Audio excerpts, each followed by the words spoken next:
La siguiente presentación es titulada Estrategia Nacional de Movilidad Eléctrica, ENME, por parte de la directora de Políticas de Mitigación del Cambio Climático, Diana Guzmán Torres, de la Semarnat. Muchísimas gracias. Pues les voy a presentar ahora qué estamos haciendo a nivel nacional. Les voy a platicar un poco también de los compromisos a nivel internacional para saber dónde nos estamos situando. Esto es bien importante. La que sigue, por favor.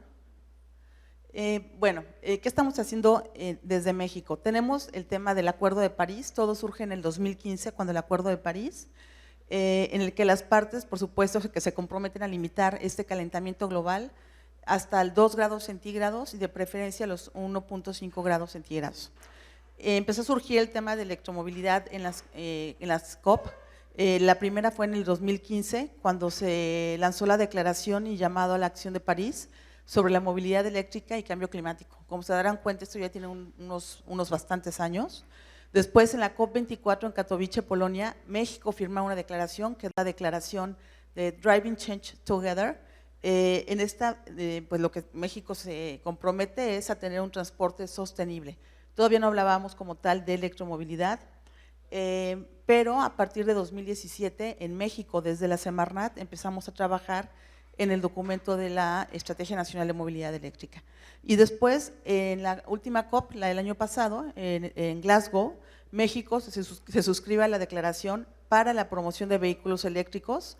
Y como ven, bueno, pues México se firma y firma y firma todo, ¿no? Entonces creo que más allá de firmar tenemos que pues realmente comprometernos, o sea, está bien que firmemos, pero no como un compromiso político por quedar bien. Creo que realmente aquí lo importante es, más allá de qué firmamos, cómo vamos a cumplir lo que estamos firmando.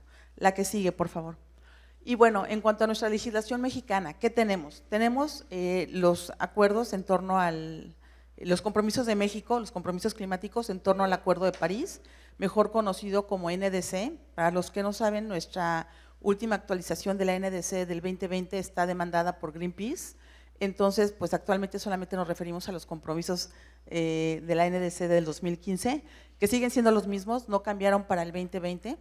Y los compromisos tenemos dos metas, la meta condicionada y la meta no condicionada.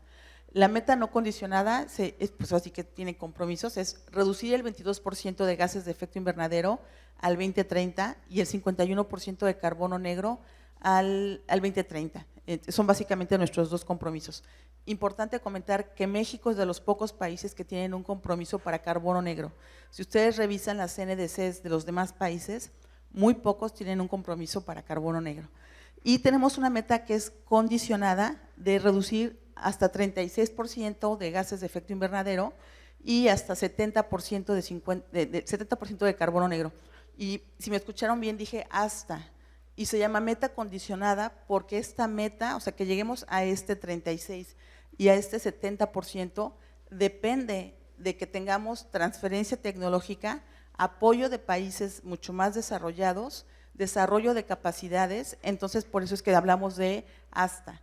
Entonces, de manera implícita, nuestra NDC ya tiene un aumento de ambición, pero está sujeto a un apoyo. Y bueno, también es importante que sepan que dentro de nuestras metas dividimos cómo vamos a lograr estas metas en diferentes sectores. Entre ellos se encuentra el sector transporte, que lo pueden ver hasta arriba, y con diferentes porcentajes. Se hizo un cálculo por parte del INEC, en donde estos porcentajes, hay unas tablas que tiene el INEC, donde estos porcentajes corresponden a cantidades de gases de efecto invernadero reducidas que suman y que nos llevan a este 22% al 2030. Para el caso del transporte, la reducción que se espera es del 18% al 2030. Es de los sectores que tienen, después del sector de electricidad, los porcentajes más altos. Entonces ahí tenemos un trabajo enorme, porque como bien comentaba Belina, el transporte después del sector electricidad es el sector que más contamina. En el último inventario de emisiones, si ustedes lo ven, están casi a la par ya, tanto electricidad como transporte. Entonces tenemos un trabajo pues enorme. Tenemos otros sectores como electricidad, residencial, petróleo y gas, industria, agropecuario, residuos, USCUS y por supuesto carbono negro. ¿Qué avances tenemos en acción climática? Tenemos un mejor entendimiento de lo que es de lo que está pasando, que comentaba Belina. Les puedo decir orgullosamente que en las últimas reuniones del panel intergubernamental de cambio climático hemos estado participando como parte de la delegación mexicana, donde se encuentran todos los investigadores, donde están hablando de los últimos desarrollos, de lo que está ocurriendo en los glaciares, de cómo se están derritiendo, la velocidad a la que se derriten, qué está pasando en el Ecuador, qué está pasando en los hemisferios. Y como bien comentan, pudiera ser y pudiera ser que no, o sea, hay opiniones encontradas, que esto tiene que ver con las emisiones antropogénicas. Lo que sí es un hecho es que está sucediendo. Y creo que más allá de pensar quién tiene la culpa, lo importante es qué vamos a hacer para que no suceda. También es importante, y comentaba el compañero, el tema de género y derechos humanos. Yo también soy ingeniera, para mí es muy complicado integrar el tema de género, porque a veces son temas muy masculinos, ¿no? Sobre todo el tema del transporte. Y cuando estuvimos trabajando en la contribución nacionalmente determinada para México en la NDC, no saben lo complicado que es, a diferencia de adaptación, poder integrar el tema de género y derechos humanos en medidas de mitigación. Por ejemplo, en el sector petróleo y gas ha sido muy complicado porque es un tema muy, muy técnico y es generalmente masculino por el tipo de actividades, no porque las mujeres no lo puedan hacer, por el tipo de actividades. Y lo mismo ocurre, por ejemplo, en transporte.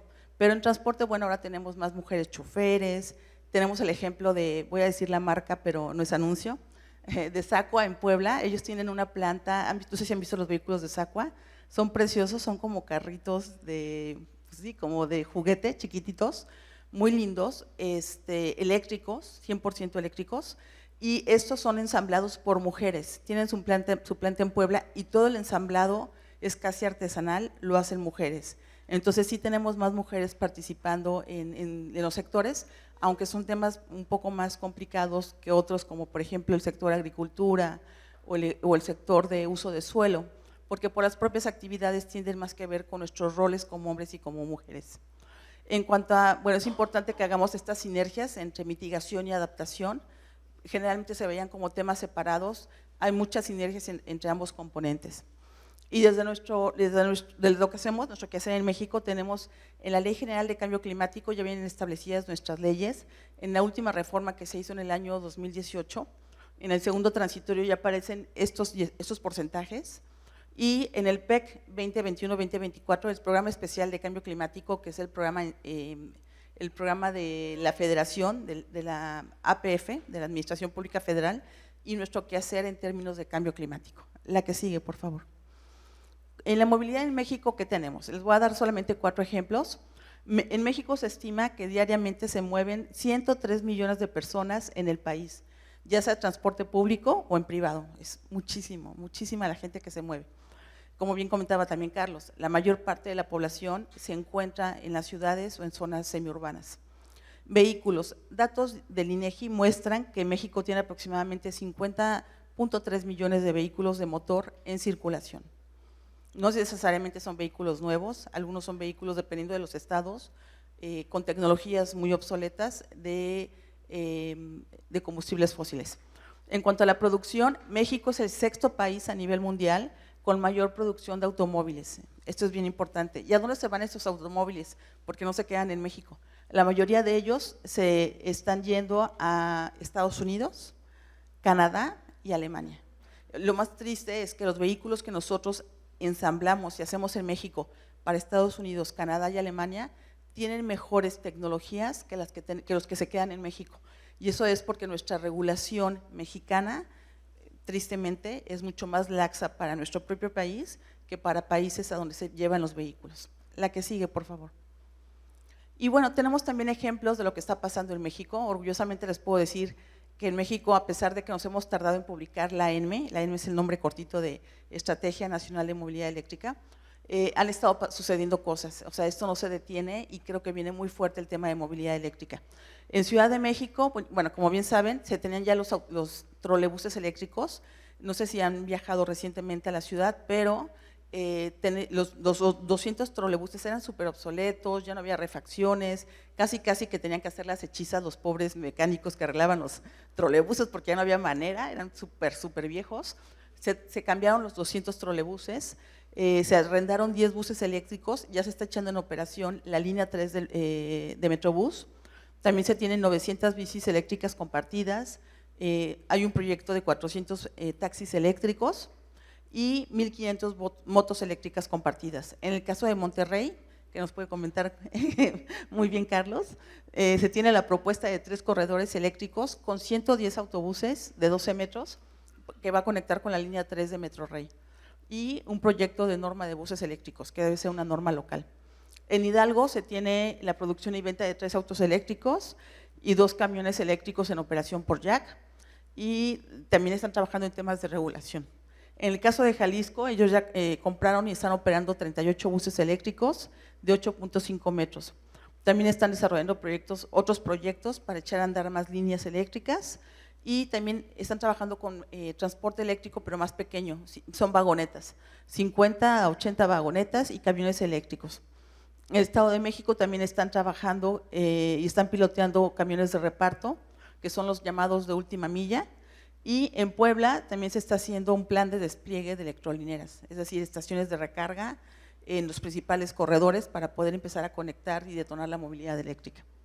Estos proyectos han estado desarrollando desde 2018 a la fecha, seguramente hay más ejemplos, yo sé que en Mérida están pasando cosas, entonces solamente son ejemplos. La que sigue, por favor. ¿Qué estamos haciendo en movilidad eléctrica? Tenemos, bueno, esta estrategia que cuenta con un objetivo, tiene metas, tiene ejes sectoriales y transversales, y ¿cuál es su estructura? Bueno, el objetivo es posicionar a nivel nacional la movilidad eléctrica. Las metas fueron actualizadas por el Instituto Nacional de Ecología y Cambio Climático. Tenemos metas al 2030, al 2040 y al 2050. Contamos con 4 ejes sectoriales que atienden los 4 tipos de vehículos y 4 ejes transversales que se desarrollan de manera transversal a estos 4 ejes sectoriales. Y en cuanto a la estructura, se cuenta con un diagnóstico, una línea base de lo que está pasando en México. Se tiene, también hablamos de la normatividad, de los incentivos que existen actualmente, y hacemos una propuesta para cada eje de cuáles son las acciones que se tendrían que estar desarrollando. La que sigue, por favor. En cuanto a las metas, estas ya son las metas actualizadas.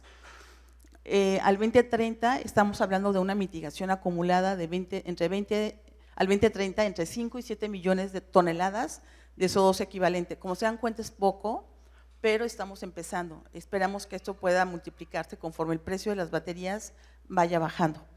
Esto corresponde, por ejemplo, a 800,000 vehículos ligeros y 10,000 vehículos pesados de carga o de pasajeros. También estamos pensando que se tenga el 10% de vehículos eléctricos ligeros y pesados al 2030, que también se tengan vehículos eléctricos en los principales sistemas de transporte de las 10 ciudades con peor calidad del aire. También que se tengan sistemas de recarga eléctrica públicas en las ciudades y en las principales carreteras, y que tengamos la norma de homologación de cargadores, porque actualmente depende de dónde traigas tu coche, el cargador varía. La que sigue, por favor. Al 2040 tenemos que el 50% de ventas de vehículos ligeros y pesados serán híbridos, conectables y eléctricos. El sistema de cargadores, ahí lo que proponemos es que sea mayor, y que también se tengan cargadores para vehículos pesados.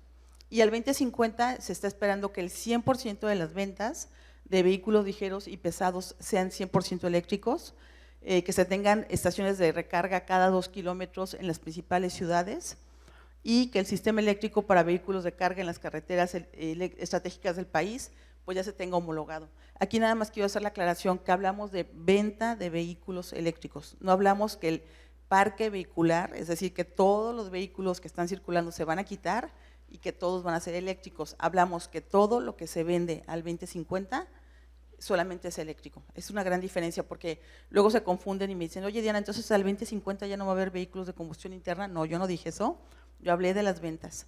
Y otra cosa que es importante también aclarar es importante aumentar la venta de eléctricos, pero es más importante que nuestra matriz energética sea limpia, que también lo comentó Abelina y lo comentó Carlos, para asegurarnos que realmente pues sea todo nuestro sistema, nuestro ciclo, sea un ciclo totalmente limpio. Actualmente nuestra matriz energética, como bien saben, no es totalmente eléctrica, con lo que está pasando en Rusia, pues menos, ¿no?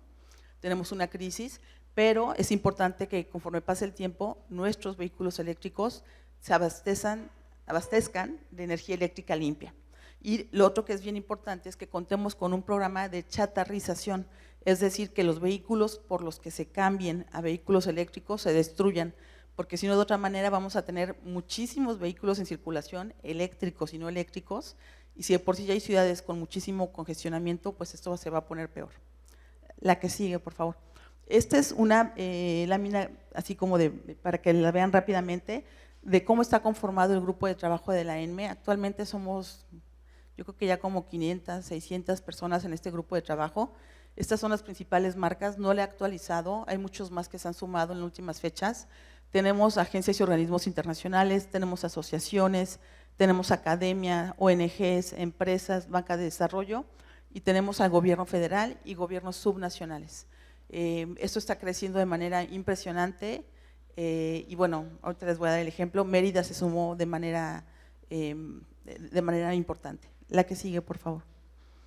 ¿Cuáles son los 8 ejes de la ENME? ¿Les acuerdan que les comentaba que tenemos 4 sectoriales y 4 transversales? Los sectoriales tenemos, bueno, también es importante comentarles, no solamente nos enfocamos a transporte público, aunque transporte público es la prioridad, porque eso da accesibilidad a todos, a un transporte mejor, y también a aquellos que no pueden tener un transporte privado. Entonces, el primero es transporte público, también el transporte de carga. Aquí nos referimos a todos los camiones que mueven mercancías, o a los trailers, o a los camiones de carga, de acarreo, de construcción.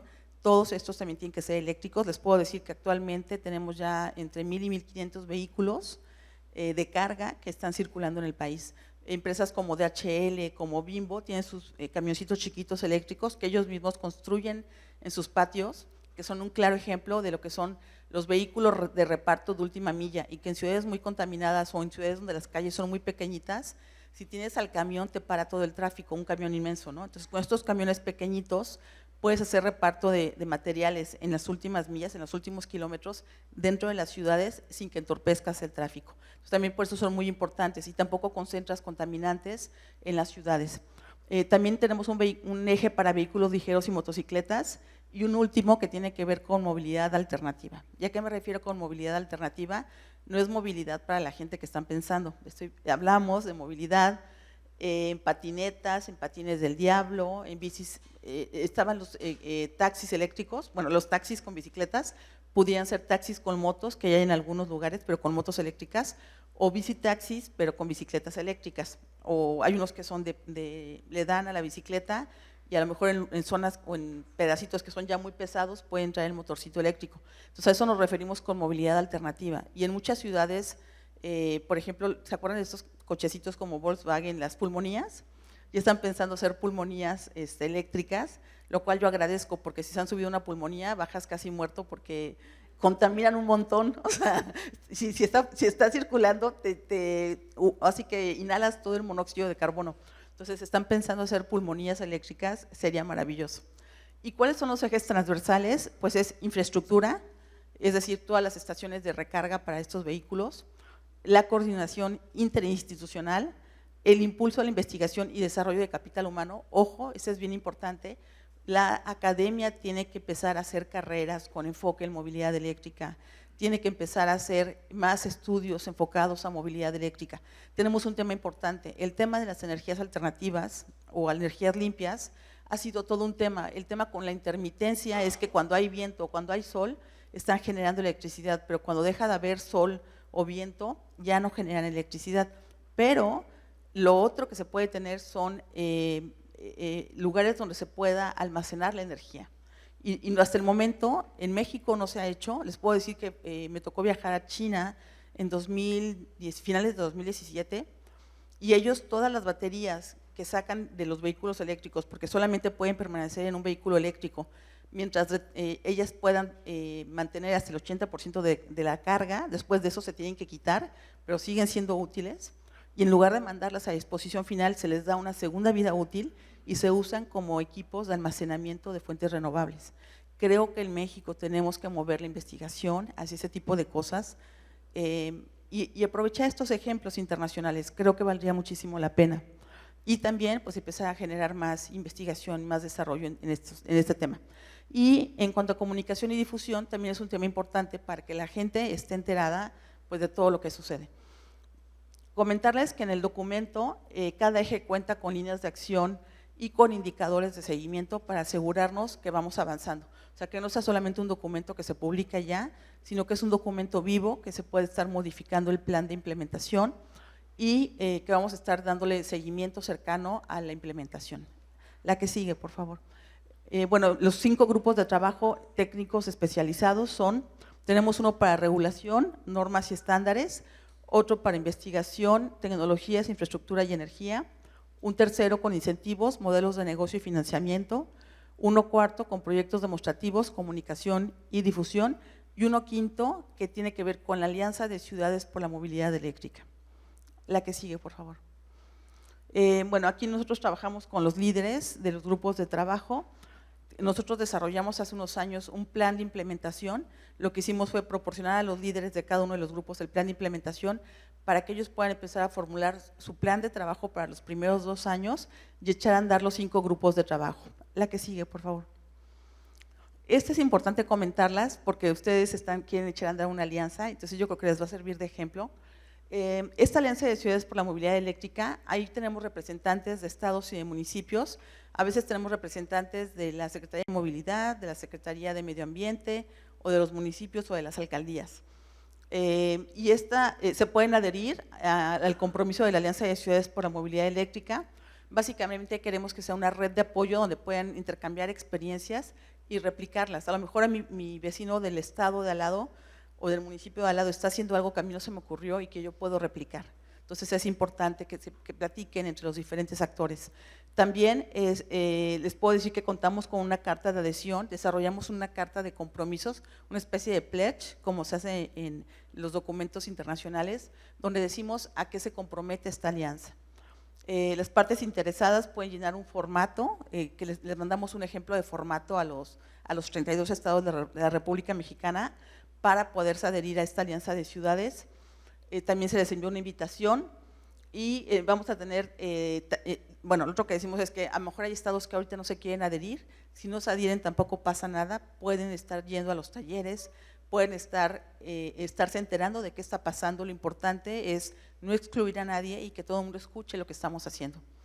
Y la quinta, pueden también, es decir, si en el estado identifican otra dependencia que debería estar como la de seguridad vial, se le puede invitar y se pueden unir.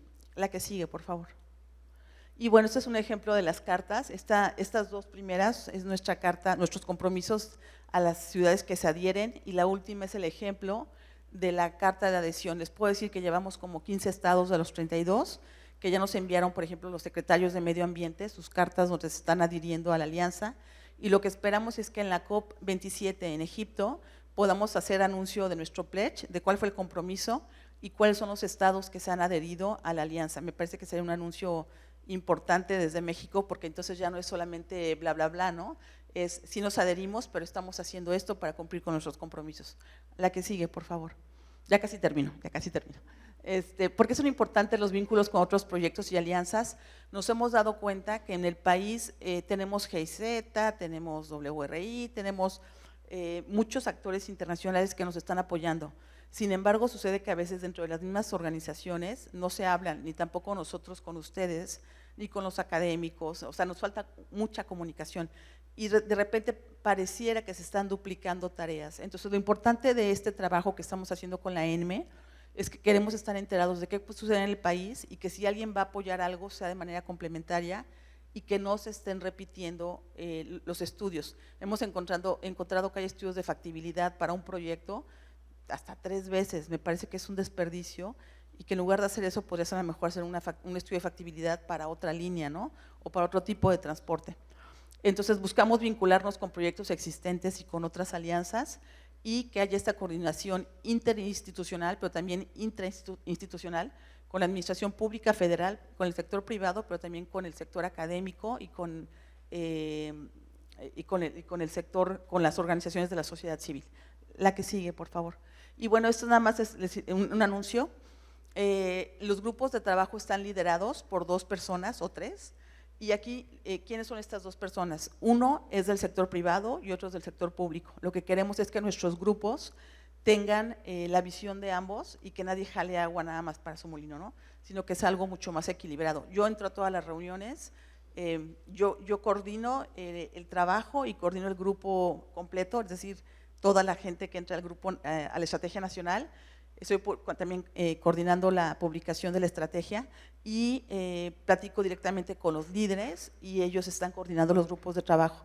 Este es un ejemplo de las listas que tuvimos inicialmente de la gente que se iba adhiriendo a los grupos de trabajo especializado. Actualmente les puedo decir que el de normas tiene ya 130 asistentes y los demás están más o menos igual, entre 120, 130, 100 personas por grupo. Y bueno, aquí les dejo también la liga para sumarse. Aquellos que quieran sumarse a los grupos de trabajo son más que bienvenidos. Y creo que hasta aquí llegó mi presentación. Gracias.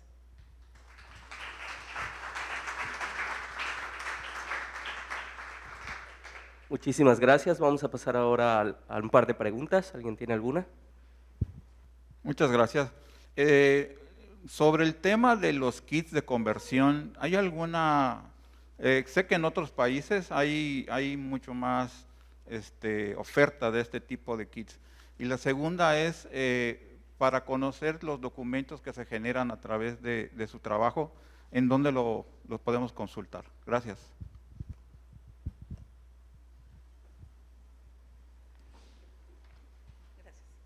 Muchas gracias por su pregunta, muy buena. Los kits de conversión, y no podía faltar en México, somos mexicanos, somos súper creativos. Les puedo decir que en Latinoamérica somos de los primeros países en haber hecho vehículos convertidos, es decir, convertimos vehículos de combustión interna a eléctricos. Sin embargo, no lo estamos permitiendo en México porque las baterías son muy pesadas y las baterías las ponen, en el caso de vehículos ligeros, generalmente o las ponen al frente, que eso es lo menos mal, donde está el motor, o a veces las ponen en las cajuelas.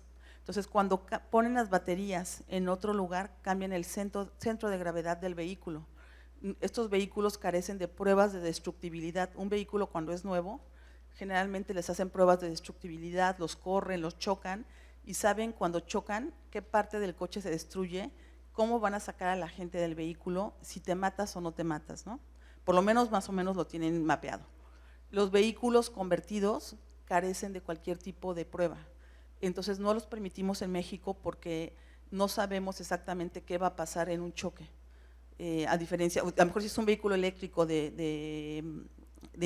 hecho desde una empresa, de una industria, está bien porque estamos seguros que ellos cuentan con sus pruebas de destructibilidad. En el caso de México no, sin embargo sabemos que hay ciudades donde ya tienen vehículos, flotillas de vehículos pequeñitas de taxis convertidos. Yo les diría que eso habría que reportarlo porque no está permitido. La Secretaría de Economía está haciendo una norma justo sobre el tema de seguridad para vehículos eléctricos y es bien importante porque ponemos en riesgo nuestra vida y la vida de otros. Y la otra pregunta, ¿dónde pueden revisar la información? Estamos trabajando para tener un micrositio dentro de la página de la Semarnat, donde vamos a poder subir toda la información para que sea accesible a todo el público. A mí me parece que la información no es poder, más bien la información que no se comparte no sirve para nada y el poder te lo da el poderlo compartir con otros. Entonces cuenten con que toda la información que estamos generando va a estar en este micrositio de Semarnat para que ustedes puedan revisarla. Cualquier duda que tengan me pueden escribir, les voy a dar mi WhatsApp porque ya no me da la vida de ver los correos, pero todo el mundo tiene mi celular en México, entonces me pueden escribir directamente, me pueden preguntar, no tengo ningún problema, sí les contesto, aunque sea a las 12 de la noche les contesto, pero creo que es muy, muy interesante la pregunta. Gracias.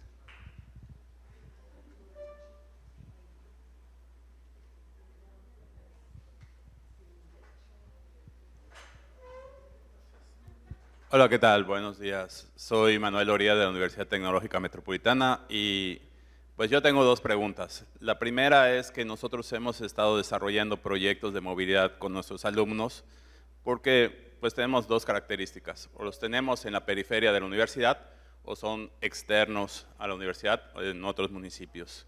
Entonces empezamos a explorar las opciones y llegamos a la opción de scooters eléctricos que solo pueden moverse a 30 kilómetros por hora.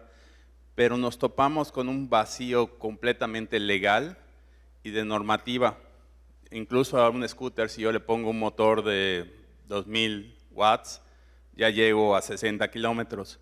¿Cómo podemos hacer nosotros como universidad y como sociedad para generar esas normas que nosotros tuvimos que irnos a las normas europeas para ver si estábamos dentro de los márgenes y todo, y nos adaptamos a esa norma, pero nos gustaría que la norma se aplicara, pues cuando menos en Yucatán, y poder tener un margen de acción? Y la otra pregunta que me queda, aunado a la pregunta que hizo mi colega del tecnológico, es, ¿y los vehículos que sí fueron creados como eléctricos y de combustión, en el caso de un Smart, por ejemplo, sí existiría la factibilidad de ser convertidos a eléctricos?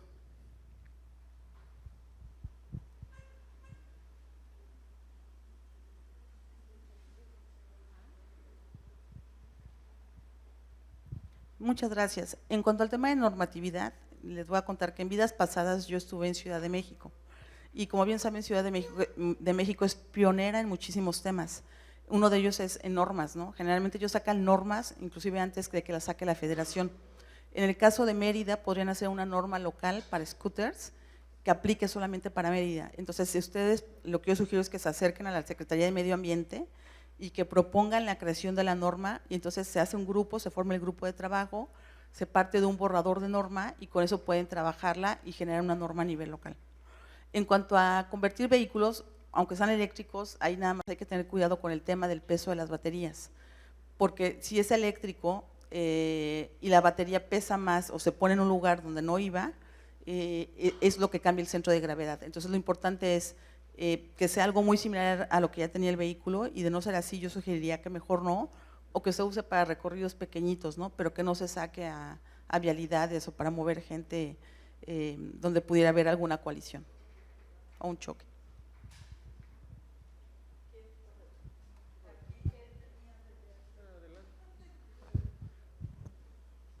Hola. Hola, soy Luis Ordóñez del CICI. Muy interesante todo lo que están realizando, el plan de modificar y el parque vehicular a eléctrico. Pero como mencionan, hay otro tema atrás, que es que muchos de estos van a tener baterías, ¿no? Entonces, en esta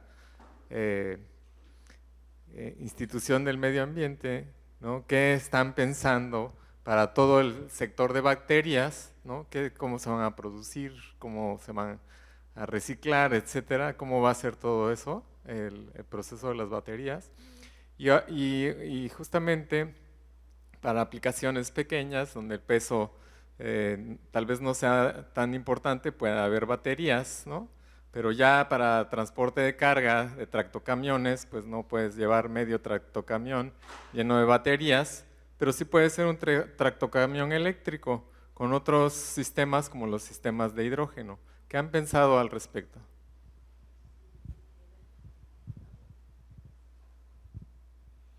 Bueno, Ignacio Beltrán, aquí de SCT. Y bueno, aquí la pregunta sería sobre cómo se ha trabajado la estrategia de utilizar la flota vehicular de la parte de las dependencias que ya se utiliza en forma eléctrica, porque no vi en lo que se platicó alguna estrategia para que tanto dependencias federales o estatales o municipales empiecen en ese proceso de utilizar ya la parte eléctrica.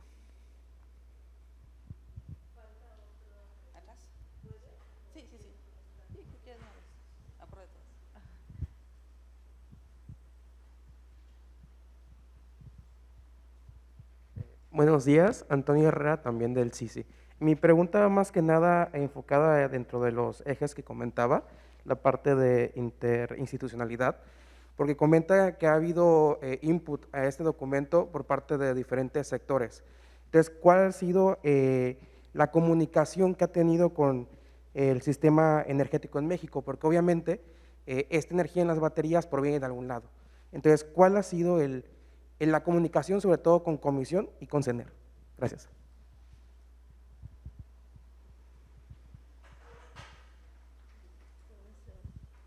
Y yo hago una última. Mencionaste que Mérida estaba involucrada, me gustaría escuchar en qué y cómo, y decirte que nuestro proyecto de investigación que financia el CONACYT incluye la adaptación de un mototaxi eléctrico que ya se comercializa en la región y que los ingenieros están evaluando y demás, para adaptarlo y mejorarlo, sobre todo en temas de confort, seguridad y eficiencia, junto con una elaboración de planes de integración de movilidad urbana sustentable en 3 regiones pilotos de Yucatán. Entonces, a nosotros nos gustaría mucho conectarnos con los grupos de trabajo, porque creo que estamos más o menos en la línea. ¿Cómo le hacemos? Ya los ingenieros intentaron, mandaron, pero no pasó nada, entonces sí, ¿no? Se sumaron en…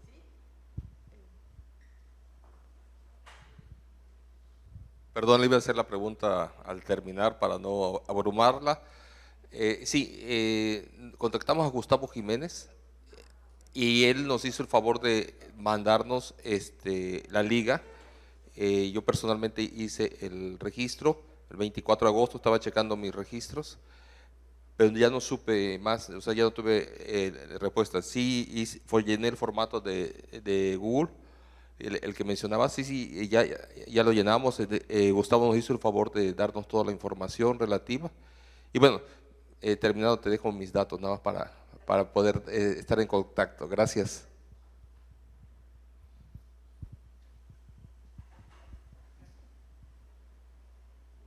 Muchas gracias. Comienzo con el tema de baterías.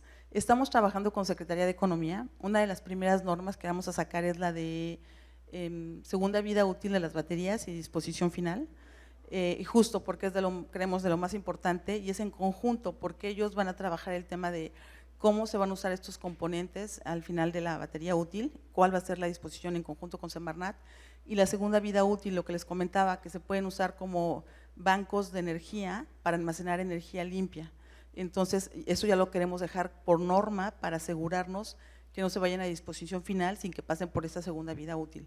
Entonces, esta norma yo esperaría, la escribimos este año en el suplemento normativo que tenemos a nivel federal, y a partir del año que entra esperaríamos ya pudiéramos empezar los trabajos de una norma oficial mexicana en ese tema. En cuanto a cómo se van a producir las baterías, pues ahí hay pues muchos asegúnes. Esta nueva empresa mexicana de litio, seguramente alguna se va a producir con este litio que se va a extraer en México, pero seguramente vamos a seguir importando todavía baterías de otros países. Entonces, pues te puedo decir que esto va a ir aumentando, va a ir mejorando con el tiempo. En cuanto al hidrógeno, les puedo decir que hace ya como un par de años gente de RTP en la Ciudad de México, estos autobuses pequeñitos como de 12 metros que mueven gente, de buses para pasajeros, ya estaban haciendo pruebas con hidrógeno. Entonces, me parece, yo esperaría que en el muy corto plazo ya empecemos también a tener vehículos eléctricos que sean propulsados con baterías de hidrógeno y no con baterías de litio.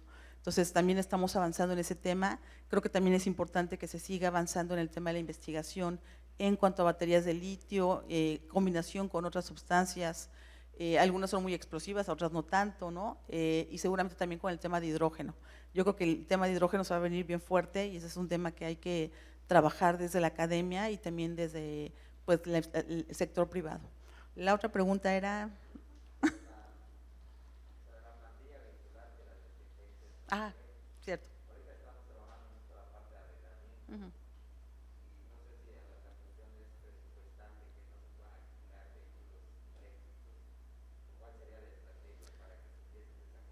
Sí, una pena que no estuvo con nosotros Javier, que me parece que Javier Osornio de CONUE, García Osornio, de la CONUE, estaba me parece que invitado para un segmento, pero no pudo venir. Para el caso de la APF, nosotros que somos APF, ya existe, si me dejas tus datos te paso la bibliografía, ya existe que nosotros como APF tenemos que tener un porcentaje de uso de vehículos eléctricos, eso ya está normado, pero nadie lo sabe, por alguna razón que desconozco, nadie lo sabe, pero ya está. Entonces, con todo gusto te comparto la liga, el documento para que lo puedas ver y a lo mejor con eso podamos empezar a impulsar desde la APF, movernos hacia la parte eléctrica que ya tenemos por ley que tenemos que hacerlo. Con gusto. ¿Perdón? Mérida. Les decía que con Mérida hemos trabajado muchísimo porque en Mérida hace 2 años con el NDC Partnership escogimos 3 ciudades para desarrollar proyectos eléctricos, dejarlos listos hasta su licitación. Uno fue Zacatecas, otro fue Ciudad de México. En Ciudad de México lo que hicimos fue actualizar las reglas de operación de Metrobús para que permitiera vehículos eléctricos porque no existía. Entonces eso ya se actualizó, ya puede, todo lo que se va a cambiar de Metrobús en Ciudad de México va a ser eléctrico a partir de que tengan que renovar flotas. En el caso de Zacatecas quedó una línea lista ya para licitación, ya sabemos el número de autobuses, cuánto van a emitir, cuánto se va a dejar de emitir. Y en el caso de Mérida sucedió lo mismo, tenemos ya una línea lista que quedó con este proyecto solamente para licitar y creo que aquí eran como combis, eran como vehículos más pequeños, no eran autobuses totalmente, pero igual también sustituyen vehículos de combustión interna. Y andaba buscando el nombre de la persona, déjenme ver si lo encuentro. ¿Se acuerdan que les decía que hay líderes por grupos de trabajo, que son 2 personas? En el último grupo de trabajo, el de Alianza por Ciudades, está John Orbea, que estuvo en WRI, luego estuvo en GIZ y ahora está en Un Ambiente Panamá, que es la otra mamá de la ENME. Ella y yo somos las mamás. Y ahora Mérida es el líder por parte del sector público que está liderando este grupo de Alianza de Ciudades por la Movilidad Eléctrica a nivel nacional. Entonces Mérida está súper presente. Ahorita les doy el nombre de la persona, justo es lo que ando buscando, déjenme ver, creo que es este.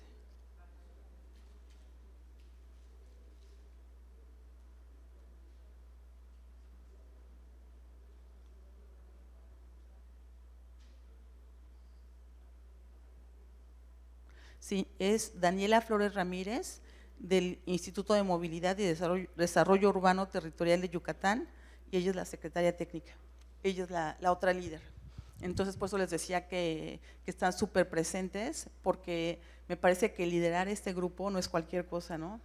Va a tener que jalar a los demás estados y seguramente con la experiencia que tiene pues va a poder hacer muchas sinergias con lo que ustedes quieren hacer en la península. Sí, no sé si me faltó alguna pregunta.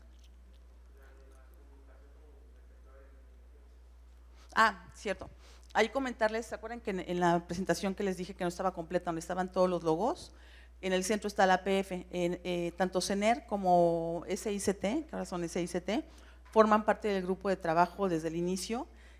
Por parte de CFE también forma parte del grupo de trabajo, ahí estamos en contacto con PACE, que son los que hacen todas las electrolineras a nivel nacional, con Pedro Campos y con CENER, con el director general de Energías Renovables, y pasó el documento por revisión de ellos. Actualmente el documento, perdón, se me faltó decirles, se encuentra en proceso de publicación, va a haber una consulta pública como cualquier documento que se publica, se va a publicar como acuerdo secretarial, esperamos que sea a finales de este año y con todo gusto, si eso sucede, los estaremos invitando el año que entra a un evento híbrido así que de nacimiento del chamaco, para que nos puedan acompañar y para que sigan participando de los grupos de trabajo. Muchísimas gracias.